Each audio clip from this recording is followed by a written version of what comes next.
each of the cryptocurrencies. Yeah, talk about the bad now. What are some bad things that happen, either on the behalf of the exchanges themselves doing things that happen in the exchanges? What are some bad? So the bad things that I've seen is it's all about trust, right? You have to trust the company, you have to trust the people that are doing the business, and you still have to do your research, right? So it still takes time, right? The bad thing is it still takes time to build that trust and build the usability, right? It's not about, oh, let's just do this, right? It still takes time to understand what you're getting into. It still takes education. It still takes research, which is why I never got into FTX, right? Yeah.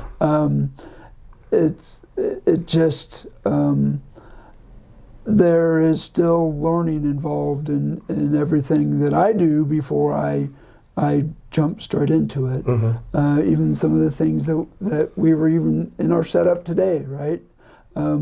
There's still some tripping hazards along the way, and everything doesn't work absolutely perfect. Yeah. Even when you're trying to get into some of the products we use every day, right? Passwords can get lost.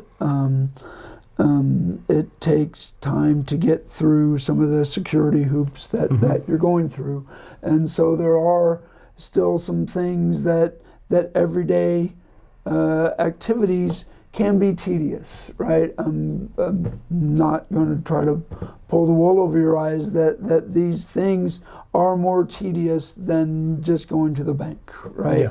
Yeah. They are like, you have to write down all your passwords. You have to keep them in storage. They are more cumbersome than the everyday writing a check. Quite frankly, for a good reason, right? There can be a lot of value in your cryptocurrency storage in the future. Yeah. So you have to take a lot of personal accountability if you are storing your cryptocurrency assets. Yeah. And so that's the bad part of it, right? You have to take a lot of personal accountability. You have a lot of people are educate used yourself. Yeah, you have to educate yourself and be very knowledgeable to protect the wary bad behavior that's out there. Yeah, and it's because we're so used to somebody else handling. Yeah, these everybody little else things. is doing it for you. Right? Oh, we trust this and we trust that, right? The bank, we trust them. No, we don't, but but most people do in general, right? Most people in general, like, they trust their bank that if I go there, my money's there, right? Yes. It's not. And it's going to be there. It's going to be there, yeah.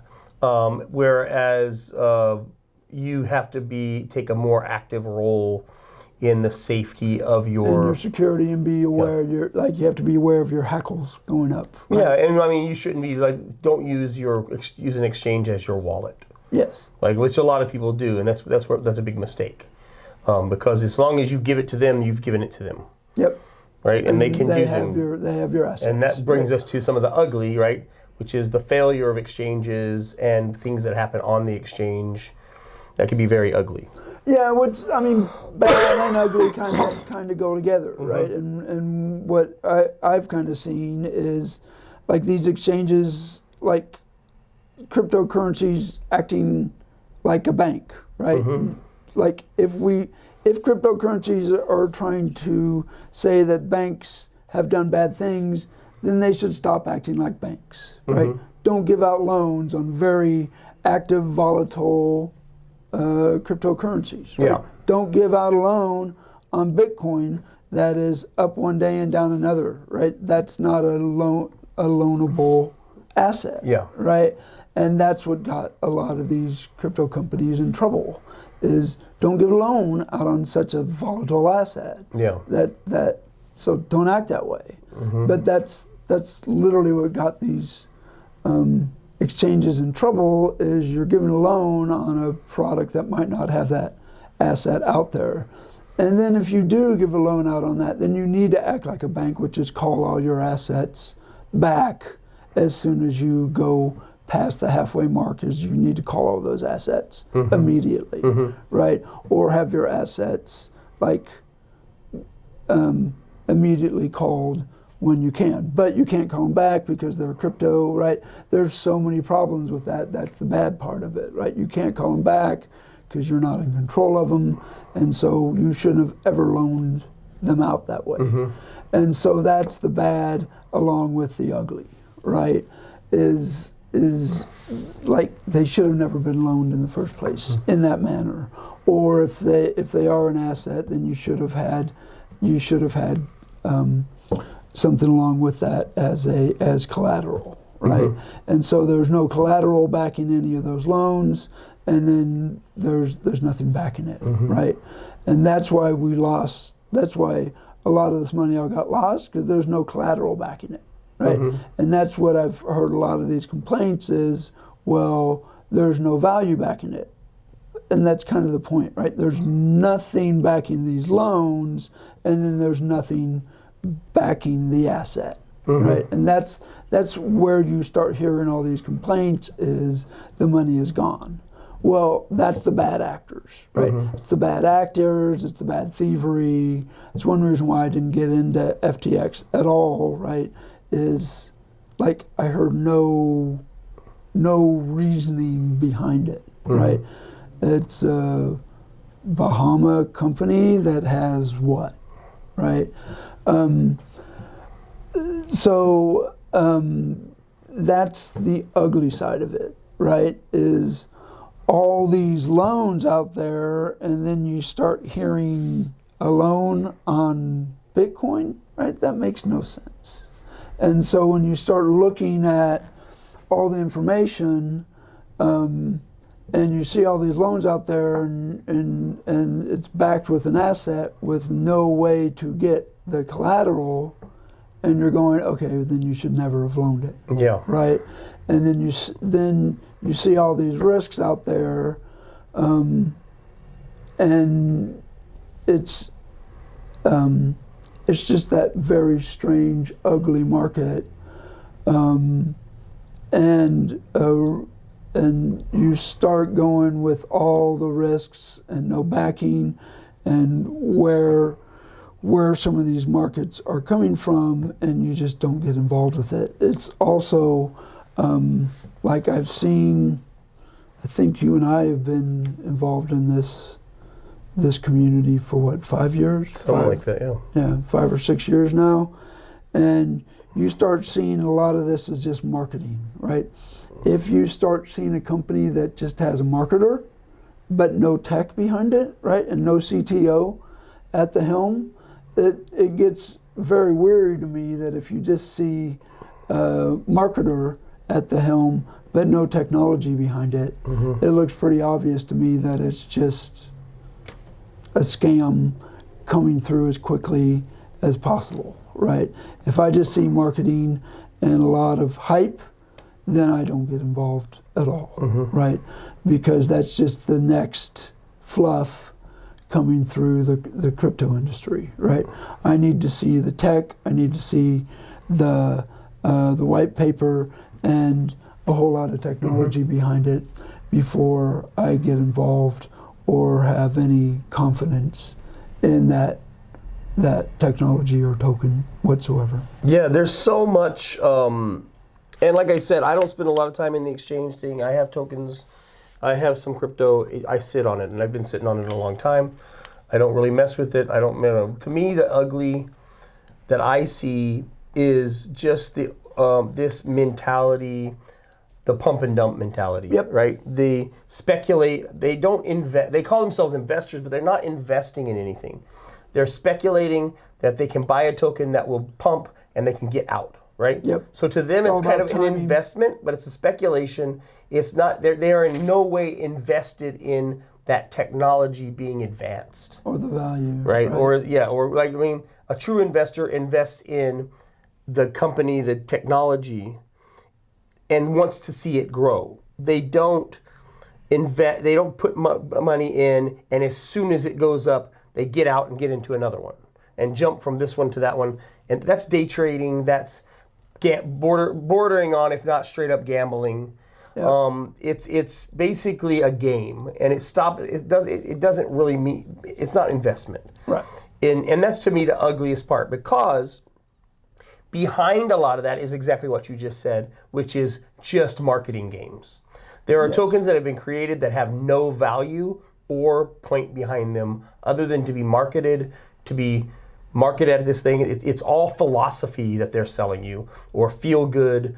We're going to change the world with our crypto, and their crypto has no it's furthering nothing. It's saying that your crypto is doing something intent, with no real intent of it actually doing anything, except for selling a bunch of it at low, then getting that value to pump up, and then sell it out from under it so it's gone, right? And of course, all the people are left either holding tokens that are of no value, but the person who originally sold them, they pocketed a bunch of cash, right? They got the cash. That's why it's easy for you to say, we give away 100% of our thing of our profits in the form of tokens.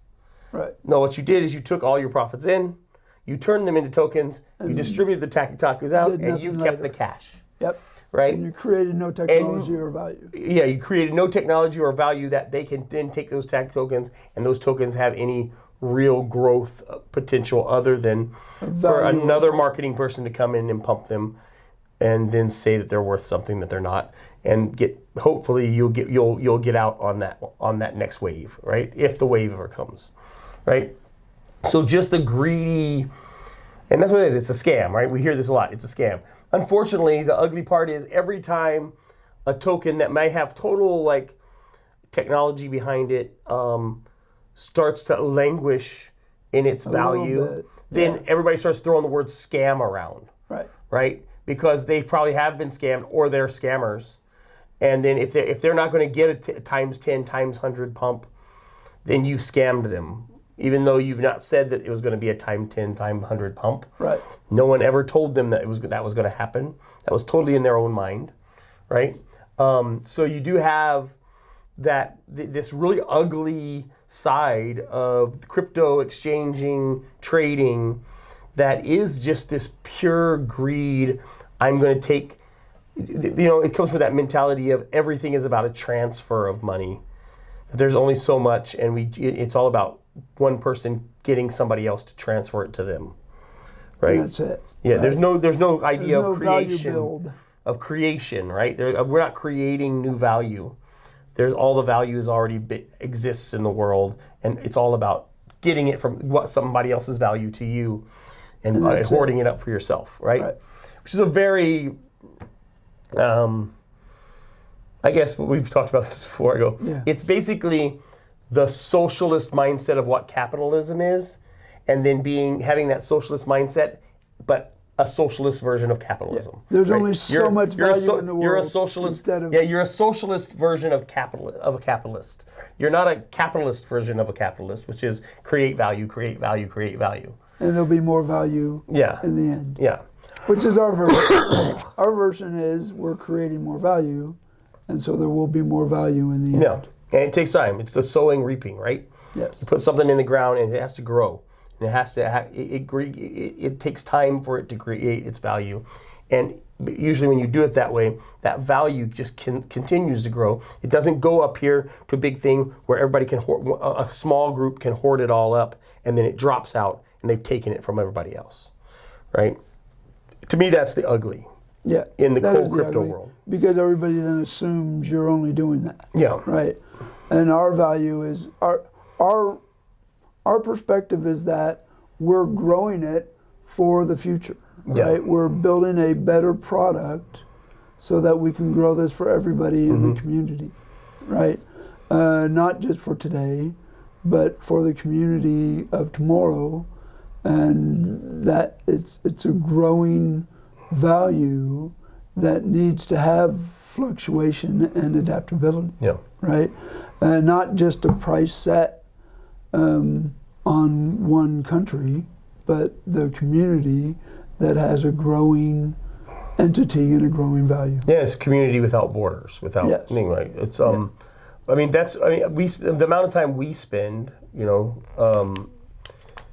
amount of time we spend on trying to find ways that it can be usable without ever going to an exchange is ridiculous. If people ever saw how much time we spend on just these are the things that we want to happen, and it never leaves this ecosystem, because then you're not paying gas fees, you're not paying this, you're not paying that. As long as it stays in this system, we can have value move around in here. Right. That isn't about, the gas fee to get it onto the exchange, all the fees of using it in the exchange, the volatility of the exchange, but that inside of the system, the Arro Social Token Network, it can work. It can be used. And the token price doesn't affect it. Yeah. Right? The value in that system is limitless. Yeah. But that's hard for people to understand, right? But the value in that system is limitless. Yeah. Right. But that's what we call the Arrowverse. Yeah.